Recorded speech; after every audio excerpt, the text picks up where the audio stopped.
जय माता दी। नमस्कार। श्री कृष्ण की बाल लीलाओं से जुड़े कई रोचक किस्से हैं। ऐसा ही एक सुप्रसिद्ध किस्सा आज हम आपको सुनाने जा रहे हैं। यह किस्सा है श्री कृष्ण और कालियानाग के मध्य हुए युद्ध का। गोकुल के पास यमुना नदी बहती है। एक बार यमुना को कालियानाग ने अपना घर बना लिया और नदी के पानी को अपने विष से जहरीला कर दिया। उस पानी को पीकर पशु पक्षी और गांव के लोग मरने लगे। एक बार श्री कृष्ण और उनके दोस्त यमुना नदी के किनारे खेल रहे थे कि अचानक से उनकी गेंद यमुना नदी में गिर जाती है।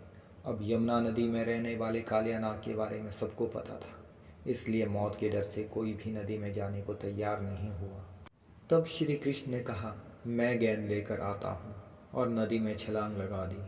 सभी बच्चे डर के मारे घर पहुँचे और यशोदा को सारी बात बता दी। यशोदा डर गई और फूट फूट कर रोने लगी। धीरे धीरे यह बात गांव में आग की तरह फैल गई। गांव के सभी लोग यमुना नदी के किनारे आ गए। जब श्री कृष्ण नदी के अंदर पहुंचे तो उन्होंने देखा कालियानाग अपनी रानियों के साथ विश्राम कर रहा है।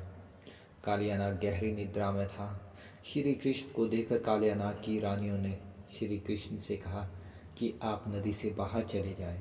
उनकी बातें सुनकर कालियानाग की नींद टूट जाती है। तब श्री कृष्ण ने कालियानाग को यमुना नदी छोड़ने का आदेश दे दिया, लेकिन कालियानाग ने मना कर दिया और श्री कृष्ण को मारने के इरादे से उन पर हमला कर दिया। श्री कृष्ण और कालियानाग की ज़बरदस्त लड़ाई हुई। कुछ समय बाद कालियानाग हार गया और श्री कृष्ण उनके फन पर नाचने लगे। कालियानाग थकने के बाद श्री कृष्ण से अपने प्राण बचाने के लिए प्रार्थना करने लगा। तब श्री कृष्ण ने उसे अपने स्थान पर वापस जाने को कहा। कालियानाग ने कहा कि वहाँ पर गरुड़ मुझे मार डालेगा, मैं वहाँ कैसे जाऊँ।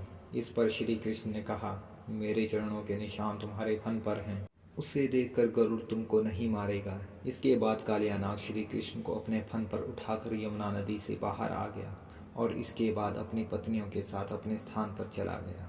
कृष्ण को सही सलामत वापस पाकर सभी बहुत खुश हुए और गोकुल में उत्सव मनाया गया।